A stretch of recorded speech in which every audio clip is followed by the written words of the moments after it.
खनिज अभियंता एवं रॉयल्टी ठेकेदार के विरुद्ध धरना तीसरे दिन भी जारी।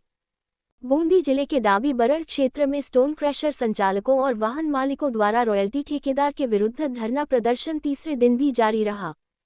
प्रदर्शनकारी रॉयल्टी ठेकेदार पर अवैध वसूली का आरोप लगा रहे हैं। हाड़ौती स्टोन क्रशर विकास समिति डाबी और वाहन मालिकों ने तीसरे दिन भी अपना अनिश्चितकालीन धरना जारी रखा और नारेबाजी की। प्रदर्शनकारियों से मांगों को लेकर माइनिंग विभाग के अधिकारी और रॉयल्टी ठेकेदार धरना उठाने के लिए लगातार दबाव बनाया जा रहा है। इधर मामले को लेकर सहायक खनिज अभियंता प्रकाश माली को संपर्क करने का प्रयास किया गया, लेकिन मोबाइल रिसीव नहीं हुआ। समिति अध्यक्ष पदम कुमार जैन ने बताया तालेड़ा उपखंड अधिकारी HD सिंह, तहसीलदार रवि शर्मा, डाबी थाना अधिकारी धरना स्थल पर पहुंचे और स्टोन क्रशर व्यवसायियों से मांगों को लेकर चर्चा की थी।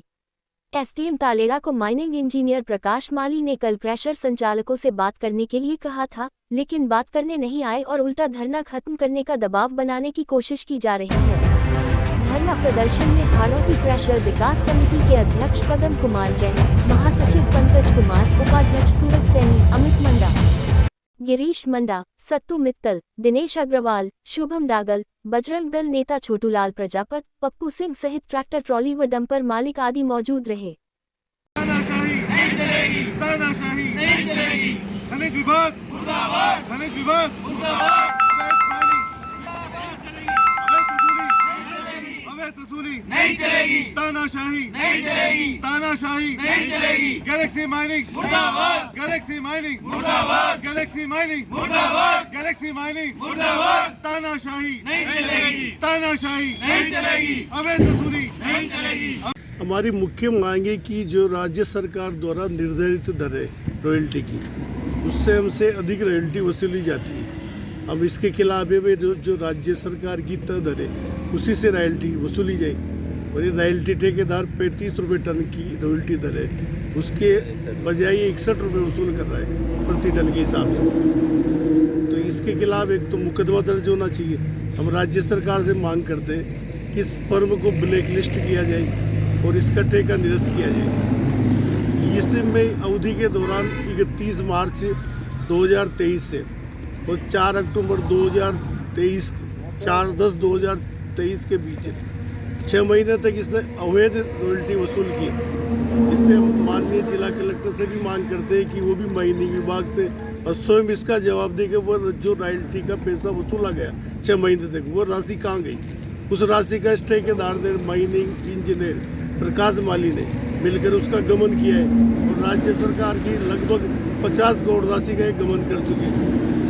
ये खनिज विभाग बताए कि ये राशि कहाँ पे गई, उसका हम उनसे मांग करते कि भाई राज्य सरकार को आप जवाब दो और राज्य सरकार भी इनसे जवाब तलब करे कि इस अवधि में जो रेवेन्यू आई माइनिंग विभाग को, वो रेवेन्यू कहाँ पे है। तो उस अवधि में क्या कोई पर्चियाँ दी गई थी?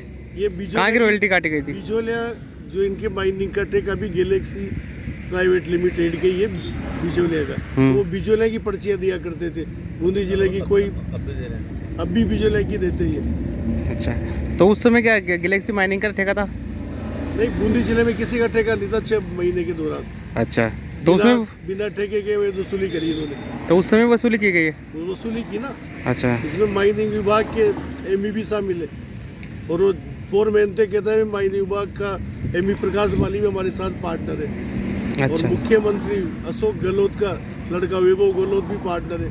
आप हमारा कुछ नहीं कर सकते। हमने कई बार माननीय जिला कलेक्टर को भी इस संबंध में शिकायत दी, एंटी करप्शन के पुलिस महानिदेशक को भी हमने शिकायत भेजी, महामहिम राज्यपाल महोदय को भी शिकायत भेजी, कोटा के डिविजनल कमिश्नर, कोटा के IG, सबको हमने शिकायत भेजी, पर इसके विरुद्ध आज तक कोई कार्रवाई हुई नहीं। और अभी भी हम इसी बात को लेकर धरने में बैठे भाई, जब तक अगर माइनिंग अभियंता प्रकाश माली सस्पेंड नहीं हो जाता, जब तक हम लगातार धरने पर बैठे रहेंगे, चाहे हमें महीने पर धरने में बैठना पड़े। हम 2 दिन का और सरकार को वक्त देते, अगर इसमें अगर कार्रवाई करती है तो ठीक है, अन्यथा हम हाईवे पे बैठेंगे धरने पे। क्या नाम है आपका? मेरा नाम पदम जैन है। बताइए, आज कितने दिनों के आपको धरने में बैठे हुए और क्या? तकरीबन विगत 3 दिनों से मैं धरने बैठे हुए हैं। काफ़ी हमारी माइनिंग विभाग के अधिकारियों से निरंतर फ़ोन पर भी बात हो रही है। हमें सिर्फ आश्वासन के अलावा कि हम आ रहे हैं वहाँ पर और आपसे बात करते हैं और आपकी समस्या का समाधान निकालेंगे। इसके लिए आश्वासन के अलावा टेलीफोनिकली हमें कोई समाधान हमारा नहीं हुआ अभी तक भी, न कोई हमारे पास मौके पर आ रहा है। केवल टेलीफोन करके कह रहे हैं आप तो धरने से उठ जाओ, आपका सब समाधान हो जाएगा। कोई अधिकारी है मौके पे? नहीं, कोई अधिकारी नहीं आया। कल जरूर माइनिंग फॉरमैन बेचारे जिनको संबंध नहीं है इस प्रकरण से और वैसे अनभिज्ञ पूरे प्रकरण से, उनको भेजा एसएमई की तरफ से ज्ञापन लेने। उन लोगों ने आके मना कर दिया, हम इस ज्ञापन के बारे में जानते भी नहीं, हम ले नहीं सकते। और फिर उसके बाद में उपखंड अधिकारी यहाँ पर पहुंची, उन्होंने जरूर प्रकाश माली जी हमारी डिमांड है प्रकाश माली जी को मौके पर लाया जाए, क्योंकि इन सबके प्रश्नों का जवाब प्रकाश माली जी माइनिंग इंजीनियर द्वितीय बूंदी वही दे सकते हैं। चूँकि उन्होंने उपखंड अधिकारी जो है मैडम ने कहा भी, उनसे बात भी करी और समय भी तय करवाया और एसएचओ डाबी को ताकीद भी किया कि आप इन लोगों की मीटिंग करवाई थाने में। रात को 10 बजे तक बैठ गया। निरंतर हम 12:30 बजे तक बैठे रहे, निरंतर मैसेज आता रहा कि अब आ रहे हैं अब आ रहे हैं। फिर उसके बाद हमें लगा 12:30 बजे नहीं आ रहे, तुम इंतजार करके हमने आशा छोड़ दी अब कोई नहीं आएगा। फिर उसके बाद सुबह से हम वापस से धरने पे बैठ गए और निरंतर चालू धरना। कोई अधिकारी अपनी तरफ से पहल या इसकी जिम्मेदारी लेने को तैयार नहीं है कि जो 6 महीने जो यहाँ पर जो अवैध वसूली हुई रॉयल्टी की और जो अभी जो रॉयल्टी की वसूली हो रही है, जिसमें हमें बिजोलिया की पर्ची दी जा रही निरंतर लाल पर्ची, ये कोई बताने को तैयार नहीं लाल पर्ची क्यों दी जा रही है, जबकि सारी माइनिंग बूंदी जिले में, खाने बूंदी जिले में, माल बूंदी जिले का, खनन यहाँ पे हो रहा है, डिस्पैच यहाँ से हो रहा है, ठेका यहाँ पर हुआ है अभी 1 अक्टूबर से। उसके पहले का 6 महीने की जो राशि थी वो कहाँ गई? जो करीब 20-22 करोड़ रुपए जो यहाँ पर जो माल हुआ उसकी रॉयल्टी जो बनती है वो किस खाते में गई? उसकी रॉयल्टी किसने उगाई? अगर माइनिंग अधिकारी या माइनिंग के संबंधित व्यक्ति नाकों पे बैठे थे तो क्या इतना धन उनके पास पहुंचा? क्या वो राजस्व रिकॉर्ड में जमा हुआ? इसकी जानकारी कौन देगा? अगर नहीं है तो उसको संज्ञान में लिया जाए। जो भी संबंधित विभाग हो, चाहे वो कलेक्टर साहब हो, चाहे वो माइन सेक्रेटरी हो, चाहे बैठी हुई वर्तमान सरकार हो, इसको लेकर इसका जांच खुलासा किया जाए कौन कौन इसमें लिप्त है। मुझे ऐसा लग रहा है घोटाला हमें तो आशंका है करीब 50 करोड़ का है, पर उससे भी कहीं ज़्यादा का है, जो कि बहुत बड़ा एक गबन हो सकता है। तो मेरी फिर मांग है, हम छोटे छोटे व्यवसायी हैं, छोटा व्यवसाय लेके बैठे हैं, लेकिन कोई बच नहीं रहा। अवैध वसूली ली जा रही है, आज भी निरंतर हमसे ली जा रही है। दबाव बनाया जा रहा है कि आपको 61 रुपये रॉयल्टी ही दी जाएगी, तभी आपका माल हम निकालने देंगे, अदरवाइज नहीं निकालने देंगे। और अन्य जिलों में भी शायद इनके ठेके, पता नहीं वहाँ क्या बड़ा खेल हो रहा है। ये तो जब सरकार संज्ञान में ले, संबंधित अधिकारी ले, तो शायद बहुत बड़ा खुलासा हो सकता है। कितने का घोटाला मानते हैं पूरा आप? मेरे अनुमान से 50 करोड़ का तो यहीं का है हमारा। बाकी अब देख लो 27 जिले का मैटर है, तो आप खुद अनुमान लगा सकते हैं। आप खुद समझदार है, सरकार खुद समझदार है, काबिल अफसर बैठे हुए, वो खुद जानते हैं इस चीज़ को। पर हमारी 2 मांगे, हमारे एसटीपी जारी कराई जाए, जिससे हम कि वैध रूप से इस कार्य कर पाएँ, हमारे माल को बेच पाएँ, यहाँ से निकाल पाएँ।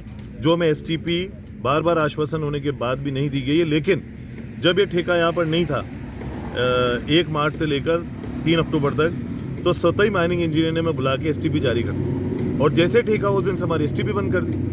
और निरंतर ठेकेदार का दबाव है कि आप तो 61 रुपये टन की रॉयल्टी लो, जो हम आपको बूंदी की रसीद देंगे उसी पे आपको जो है अपना माल को निकालना पड़ेगा। जो हमने ले जाके बिजोलिया की जो हमने ले जाके ठेकेदार को दे दी कि हम वैध रूप से चलना चाहते हैं, और माइनिंग से डिमांड है मैं एसटीपी जारी करें, और जो हमारी 39 रुपये 20 पैसे विद डीएमएफटी और आरएसएमटी जो फंड है वो लिया जाए और हमें उसकी रसीद दी जाए, जिससे हम वैध रूप से कार्य कर पाएँ। ये हमारी डिमांड है। ऐसा मेरा एक कहना और है कि जो पिछले 6 महीने जो यहाँ पर बहुत बड़ा गंदा खेल हुआ है, उसमें कुछ साथी मेरे बताते जो सामने मजबूरीवश नहीं आना चाहते, क्योंकि उनके ऊपर बहुत दबाव और धमकियाँ मिलती है, वो डर के मारे नहीं आना चाहते। उन्होंने कहा है कि कई माइनिंग अधिकारी, उनके जो प्रतिनिधि यहाँ पर हर महीने अपने पैसे लेने आते थे और वो पैसे पहुँचाते थे ऊपर तक, जिनका सीधे सीधे माइनिंग इंजीनियर का नाम लिया जाता था। तो मेरा ये कहना है कि जो प्रतिनिधि पहले पैसे लेने आते थे वो कहाँ गायब हो गए? उनको माइनिंग इंजीनियर साहब क्यों नहीं भेज रहे? अब वो कहाँ गायब हो गए एकदम से? उनको भेजा जाए, उनसे बात करी जाए, हमारा इस मैटर को उनको समझाए बैठकर कैसे कैसे क्या होगा। ये हमारा मानना है। राज्य सरकार की मांग है इसको सस्पेंड, और हम सबकी तो मांग है साहब कि राज्य सरकार इसको संज्ञान में लेकर बहुत उचित कार्रवाई करे, इनको हटाना हटाए, इनको सस्पेंड करना करे और इस खेल को बंद करे। क्या नाम है आपका? पंकज कुमार। और मेरी एक निवेदन है साहब, मैं बहुत कर्ज में डूब चुका हूँ इस क्रेशर में, और अगर ये समाधान नहीं और क्रेशर बंद रहे तो मेरे पास तो मेरे परिवार के साथ आत्महत्या करने के अलावा कोई विकल्प बचेगा भी नहीं। ये मैं माइनिंग इंजीनियर प्रकाश माली जी को पिछले 1.5 महीने से व्हाट्सएप के माध्यम से, मैसेज के माध्यम से, मेल के माध्यम से इतला भी कर चुका हूँ, लेकिन उन्होंने कम से कम भी 125 कॉल से 150 कॉल मेरे इसमें रिकॉर्ड है, आज तक एक फ़ोन नहीं उठाया। न उठाना चाहते न मिलना चाहते। एमई की शक्ल माइनिंग इंजीनियर की निरंतर कई बार 3-2.5 साल में मैं माइनिंग ऑफिस गया हूँ, आज तक देखने को नहीं मिली है। हम समस्या किसको कहें? ये माइनिंग, ये प्रकाश माली जी जो किस रूप के हैं? ये मतलब इनका रूप क्या हनुमान जी का रूप है, श्री राम जी का रूप है, श्री कृष्ण जी का रूप है, या भस्मासुर का रूप है? तो कृपया करके इनको हमारे सामने लाया जाए और जो भी संबंधित अधिकारी जो इसकी जिम्मेदारी ले सकते हैं, जो जिम्मेदार हैं, समझदार हैं, कलेक्टर साहब हैं, माइन सेक्रेटरी है, बैठी हुई सरकार है। एक जरूर एसडीओ साहब आए थे, उन्होंने ताकीद भी की, लेकिन अभी तक भी प्रकाश माली जी हमसे संपर्क नहीं किया। कब तक चलेगा आपका धरना? अनिश्चित काल के लिए धरना है साहब। ये तो हमारी समस्याओं का अगर समाधान नहीं हो तो हम वैसे मरे हुए हैं। उद्योग हम बंद कर चुके हैं, तो बंद के बराबर है। उसके बाद विकल्प क्या होता? मरना ही, तो वहाँ मरना है तो यहाँ मरना, एक बात। करेंगे संघर्ष आखिरी दम तक।